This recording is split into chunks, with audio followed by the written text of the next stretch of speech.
Bacolod City is known as City of Smiles, a city located in the middle of the Philippine archipelago, the gateway to Sugarlandia, the capital city of Negros Occidental, and lies within the center of Negros Island region.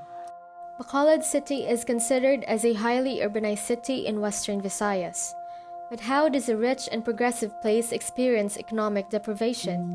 Is it really possible? Or are there possible causes or reasons that affect the situation of the economy? Apart from that, city officials have reported about the city's various distinctions, including the accomplishments by being the most business-friendly city and perhaps the most established IT or information technology hub in Region 6.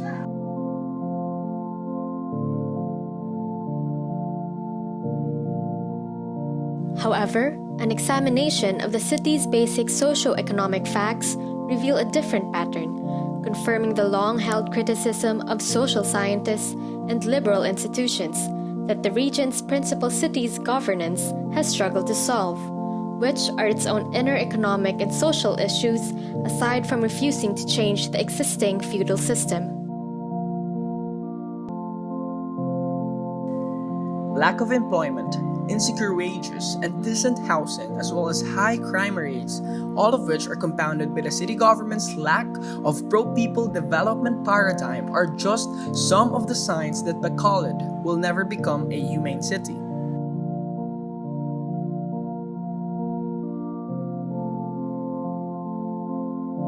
According to data provided by the Bacolod Housing Authority, or BHA for short, half of Bacolod's estimated 41,610 households are considered as squatters, or families who don't even have lots or houses and reside in extreme danger zones without secure employment and wages.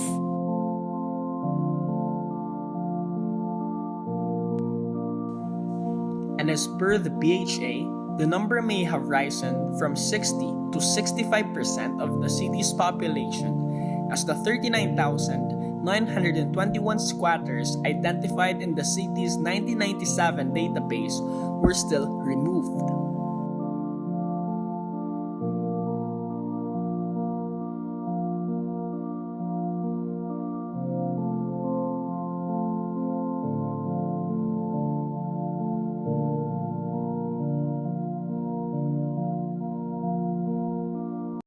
When we consider the city's 1.38% annual population growth rate and the trend and rate of migration from Negros rural areas to Bacolod, the figure of 39,921 squatters is still overstated, as the amount of squatters is most likely to have increased, given the city's current population of 499,497, according to the BHA.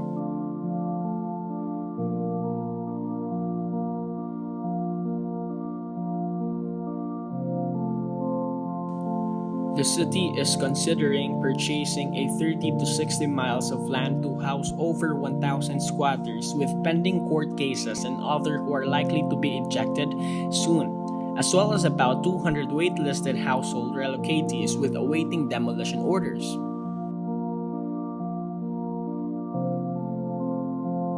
The city's current resettlement sites in Fortune Town's Barangay Handumanan, Barangay Estefania, and Barangay Granada's Vista Alegre are already complete, and any attempt to allow more relocatees into the sites would only create more problems for the city and the squatters.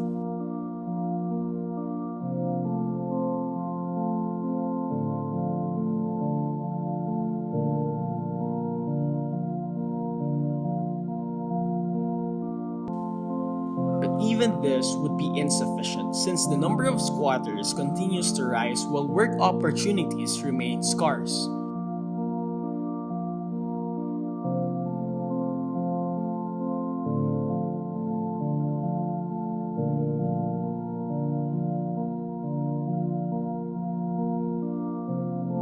The city's unemployment rate is unsurprising, given the city government's slow progress in indicating comparison to the city's rapid population increase and migration rate. In reality, this is the same situation in all of Negros' cities and town centers.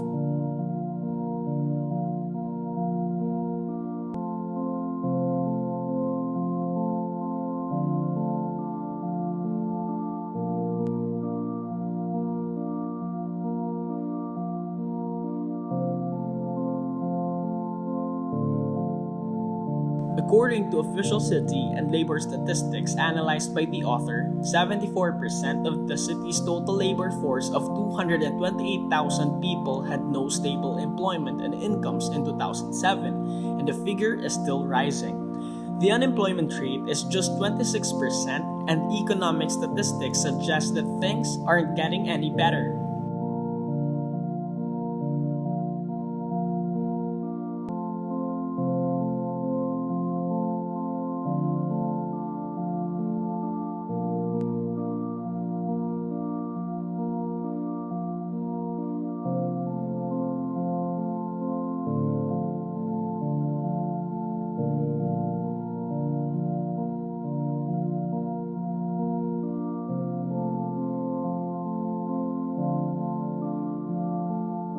The city government's emphasis on the service industry is problematic, since it is the industry with the most unsecured jobs, while agriculture, which still accounts for the majority of the city's capital and labor reserves, is largely ignored.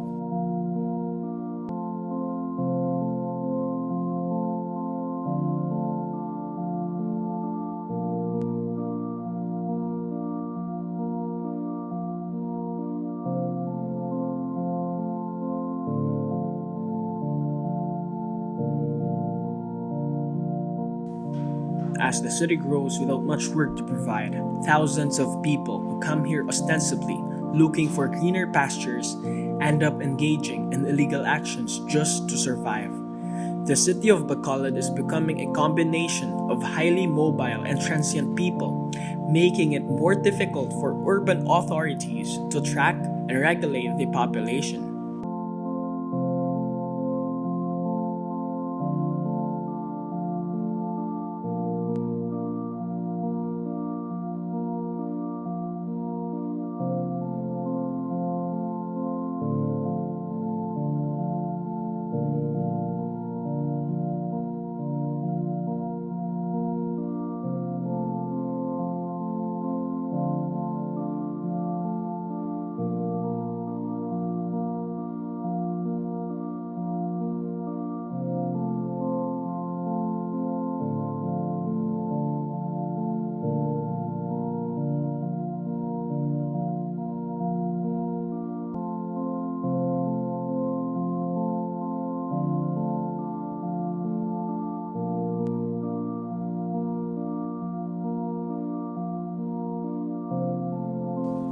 On a national, state, and local level, at least four broad strategies may be used to reduce poverty. First, enough well-paying jobs must be created to lift individuals and families out of poverty. This includes policies including raising the minimum wage to a living wage, extending the earned income tax credit, and promoting the creation of new jobs.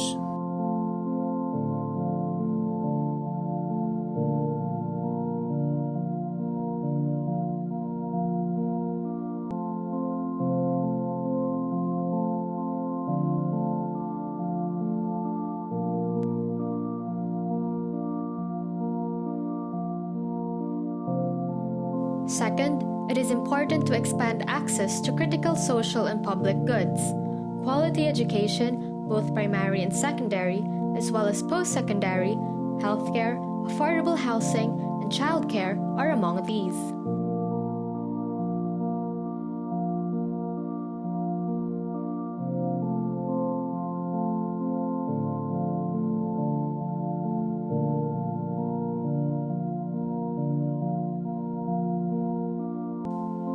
Third, policies that promote the accumulation of assets, especially for those with limited financial resources, are critical. Similarly, it is important to increase the assets and services of low-income communities.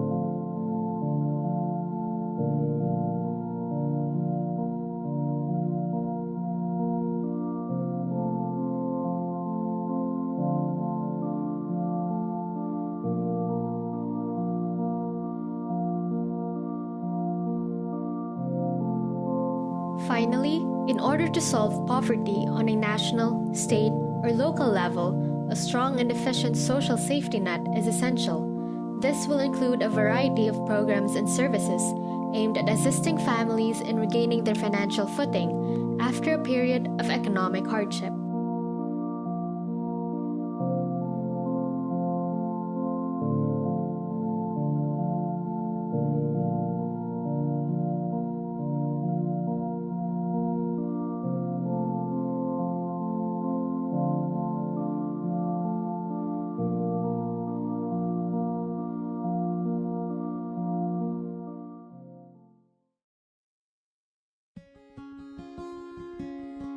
We are not used to hearing about people going from poor to rich. Their triumphs are widely publicized because they motivate us. They demonstrate that with persistence and perseverance, nothing is really impossible. Poverty, too, is a motivator to excel rather than a hindrance. There have been cases where people have turned the wheel of fortune and won by faith rather than chance. Indeed, some people are turning the wheel and use poverty to their advantage, considering the disadvantages of being in the lower socioeconomic class.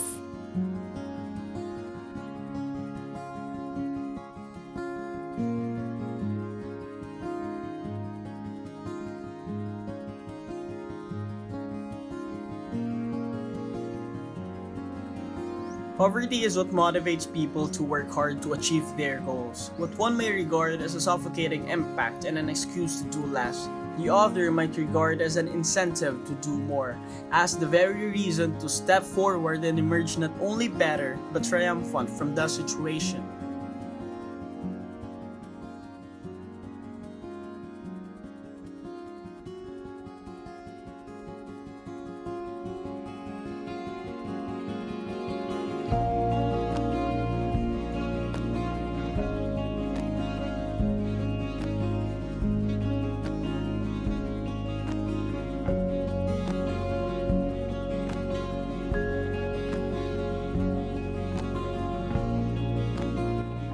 Overcoming personal restlessness or determination is the key to success. If financial conditions improve, this goal could be easier to achieve. Because of the urgent need to conquer possible challenges in this journey, achieving success through less wealthy groups becomes more motivating, important, and practical.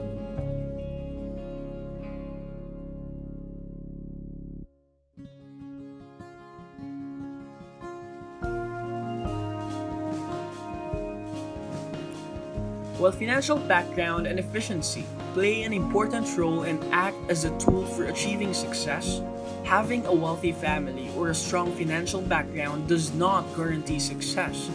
The way you handle people, situations, resources, time, and knowledge is crucial to your success.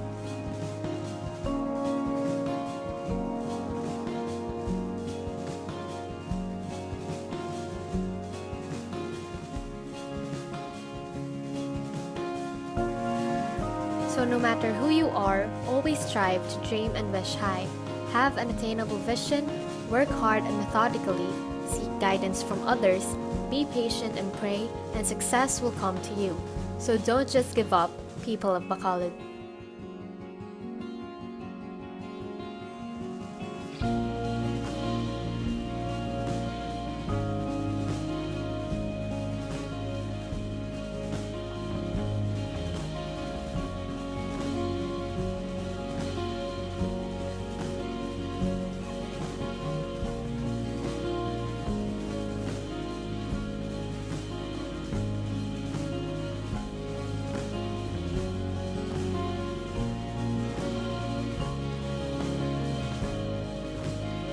We are experiencing poverty caused by the daily situation. Poverty is a strong disease that many people suffer. It is the condition of not having enough resources or physical goods to live comfortably. It is a state of being unable to meet one's essential necessities. It is due to this that vulnerable communities suffer. Poverty is an unfortunate condition wherein people cannot buy basic needs. It is a real-life problem in society and can become an even greater source of difficulties if the gap between the rich and the poor is not given adequate intervention.